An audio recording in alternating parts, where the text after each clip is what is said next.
pueden emitir sus decisiones, pero con un agregado adicional, que tienen que motivar sus decisiones.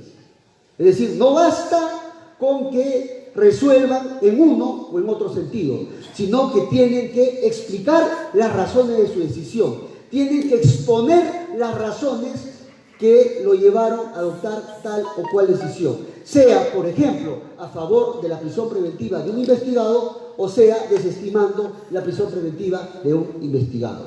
Lo que es cierto es que tiene que motivar, exponer las razones para que sus decisiones sean legítimas ¿ante quién? Ante la sociedad. Ese es un gran segundo movimiento que prácticamente comienza a calar en el mundo jurídico, que es el tema de la motivación. Y es más, Atienza, citando a un juez Holmes, nos dice de que la motivación para que las motivaciones, digamos, para que las decisiones judiciales cumplan con los estándares de motivación, para que sean de calidad, deben cumplir determinadas características. ¿Y cuáles son las características básicas que se exige en toda motivación de una decisión judicial? Y sobre todo, si se va a tomar una decisión sobre la prisión preventiva, con mayor razón. Que deben ser breves, deben ser claras, deben ser precisas, deben ser llanas.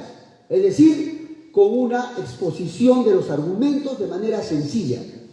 No ir por las ramas, ni tampoco jugar a las escondidas para exponer el argumento, sino tienen que ser argumentos directos, con la finalidad de la que la ciudadanía entienda las razones de la decisión de un operador de justicia y de esa manera busque legitimarse ante la sociedad. Pues bien, yo he aprendido mucho acerca de lo que dice Atienza, o estoy tratando de aprender lo que dice Atienza. No más esas resoluciones kilométricas de 100, 200, 300 páginas, sean orales o escritas. Yo he tenido ocasión de ver resoluciones sobre prisión preventiva que bordean las 70 páginas. Y resulta que cuando comienzo a leer, comienzan a explicarme sobre lo que es la prisión preventiva, el concepto. ¿Cuáles fueron los orígenes de la prisión preventiva? Voy en la página 10 y sigo avanzando. ¿Cuáles son los presupuestos de la prisión preventiva? Y llego a la página 30. ¿Qué es lo que dice el autor X, Y y Z? Y voy en la página 40. ¿Qué dice el Tribunal Constitucional? Y ya voy en la página 50. ¿Qué dice el Tribunal Europeo? Y ya voy por la página 60 y todavía no encuentro el caso concreto. No sé si les ha pasado a ustedes. Sí, a mí me ha pasado. Yo también hago autocrítica. Muchas veces nos dedicamos prácticamente a rellenar las hojas y nos ponemos a explicar cosas que ni siquiera vienen al caso. Hay que seguir acá las máximas que establece el juez Holmes. Dice que tienen que ser las decisiones breves.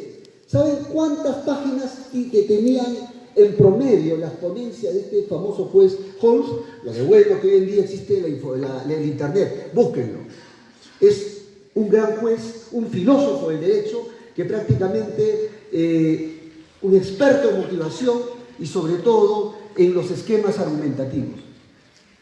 3 a 5 páginas. ¿Y sabe cuál era el esquema de trabajo que él tenía? Simplemente hacer una breve referencia a los antecedentes, como primera pauta, como primer punto de su decisión. Como segundo punto, empezaba a delimitar los temas controversiales. Existe un filósofo que tuve ocasión de leer. Dice que mucho más importante que buscar el consenso entre los distintos interlocutores que discuten sobre un determinado tema es ponernos de acuerdo respecto a lo que no estamos de acuerdo. Es decir, en la medida que tengamos claro y lleguemos a un consenso respecto a lo que no estamos de acuerdo, podemos delimitar ¿qué cosa? Los temas controvertidos, los puntos controvertidos que se dan en todo proceso judicial. Y sobre todo, saludo para todos nuestros seguidores de Cajamarca Noticiosa, saludos para Santos Cotrina. Donde va a haber Estamos con la presencia del del reconocido juez Richard Concepción Carguancho en Cajamarca, que viene realizando una conferencia taller sobre prisiones preventivas a nivel nacional. De cada postura. Y al final debe ir delimitando los temas controversiales para seguidamente, ¿qué cosa? Decir su decisión, la conclusión a la cual llega y las razones de la decisión, que eso es lo más importante, poner las razones de la decisión. ¿Qué ocurre con esas decisiones judiciales kilométricas sobre prisión preventiva? Pues bien, nadie las lee. Nadie las lee. ¿Y sabe quién se lleva todos los créditos? Los expertos en hacer su vida. Porque ellos prácticamente comienzan a identificar los puntos más importantes de la decisión judicial, lo que ustedes conocen con la palabreja de la ratio decidente, los puntos neurálgicos de la decisión. Hacia eso creo que tenemos que apuntar en lo que atañe en motivación. Creo que todavía en el Perú tenemos mucho por caminar todavía. Y el tema de la motivación es importante a propósito de la prisión preventiva, porque si alguien solicita al juez una prisión preventiva y el otro se opone, el juez tiene que tomar nota de las dos posturas. Y al final decidir en qué postura, a qué postura o qué postura va a acoger. Y aquí me interesa también citar, y con esto cierro este primer tópico, este primer punto de la parte introductoria. Me interesaría citar a un gran estudioso en la argumentación jurídica, Tulmi, revísenlo. Por cierto, Matienza dice mucho de él. Es más, Matienza muchas veces cita a Tulmi. ¿Por qué? Porque Tulmi propone, para resolver casos concretos, propone un esquema argumentativo dinámico, en donde esté presente la esgrima de argumentos, en donde esté presente las ideas del proponente, del oponente. De tal suerte que si las ideas del oponente son más fuertes que la idea del proponente, la destruye. Así de sencillo. Y tiene que predominar la idea del oponente. Contrario sensu, si no tiene la suficiente fuerza como para destruirlo, no tiene sentido, digamos, debe mantenerse la idea del proponente. Ya no hay que recurrir a esquemas argumentativos forzados. Yo un día escuchaba muy atentamente cuando se me sustentaba el arraigo domiciliario, y más o menos decía, así decía la canción: ocurre que el investigado no tiene arraigo domiciliario. No, empezaba diciendo que el imputado tiene un domicilio, según su ficha de RENIEC, tiene domicilio en el inmueble 1, pero según su declaración vive en el inmueble número 2. En consecuencia, tiene 2 domicilios. Y por ende, infiero que no tiene arraigo. ¿Cómo es que tú partes de la premisa diciendo que tiene 2 domicilios y llegas a la conclusión, es decir, haces la inferencia de que no tiene arraigo? Cosa de locos, ¿no?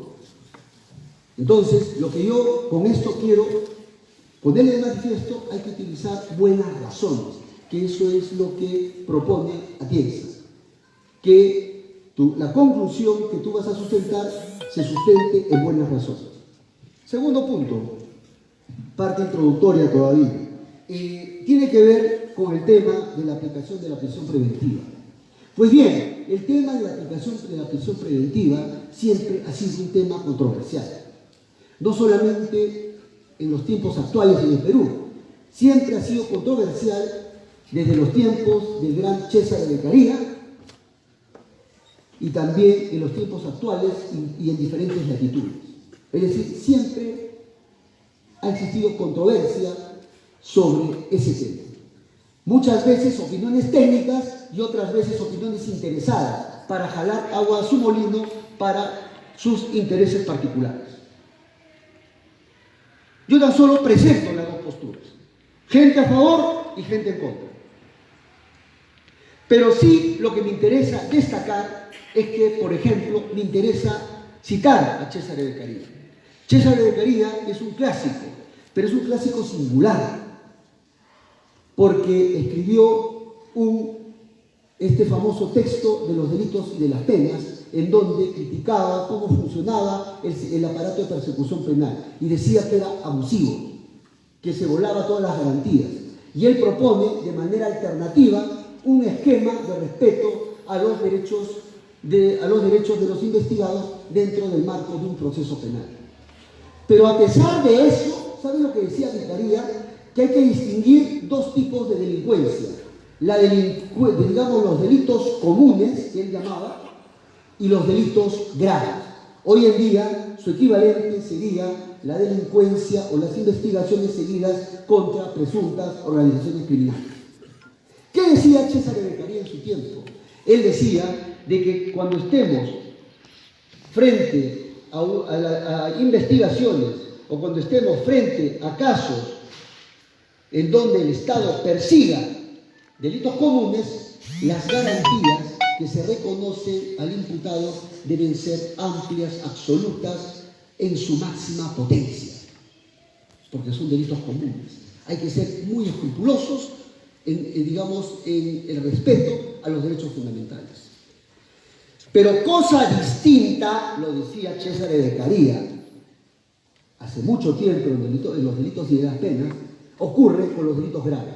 Y hoy en día el equivalente serían los delitos contra las presuntas organizaciones criminales.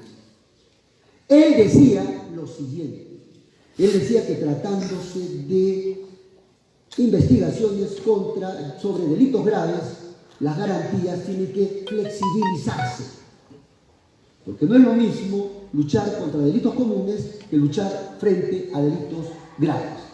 Y en ese caso, la prueba que se exige para acreditar el delito, a diferencia de lo que ocurría en los delitos comunes, en donde tenían que ser más sólidos, en materia de delitos graves, la prueba podía ser más liviana.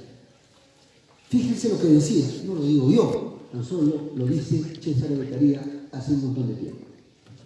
Y creo que ese mismo esquema se viene hoy en día repitiendo por los dos sectores. Y es por eso que tenemos al sector del garantismo y al sector de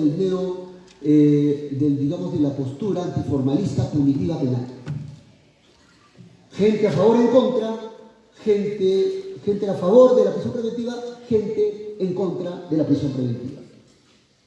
Gente que va a hablar de que en determinados casos se hace necesario el uso de la prisión preventiva en casos de delitos graves, otros van a decir que solamente en casos excepcionales. La discusión está abierta, pero lo que no puede decirse es dar una visión unilateral del fenómeno. Si vamos a ver el eje temático, hay que verlo hay que tener en cuenta todas las posturas que se dicen alrededor del tema, y no solamente uno. Y el otro tema, todavía parte introductoria, en verdad, lo que pasa es que hay mucho que decir, pero voy un poco a matizar algunos temas que me parecen relevantes. Antes de pasar con el plazo, quería dejar una idea. Hay algunos que hablan de que la prisión preventiva debe usarse, es necesario en determinados casos de delitos graves, delitos contra organizaciones criminales.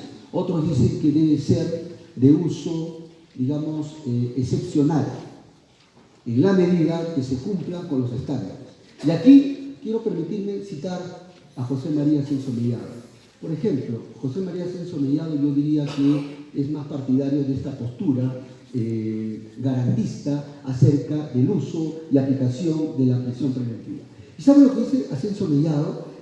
Lo importante es entender la filosofía que está detrás, porque una vez que uno entiende cuáles son las ideas que están en la base, uno va a poder aplicar, esas ideas en cada caso particular. ¿Qué decía José María Ascenso Mellado? Que la aplicación de la prisión preventiva supone la privación de libertad de una persona que todavía no ha sido condenada. Supone la privación de libertad de una persona todavía que se considera inocente o que se presume que todavía es inocente. Por eso decía José digamos, José María César Bueno, Riaga, regresaremos con más información. Buscaremos una entrevista con el juez Richard Concepción Carhuancho en Cajamarca. Afecta prácticamente en cierta medida la presunción de inocencia.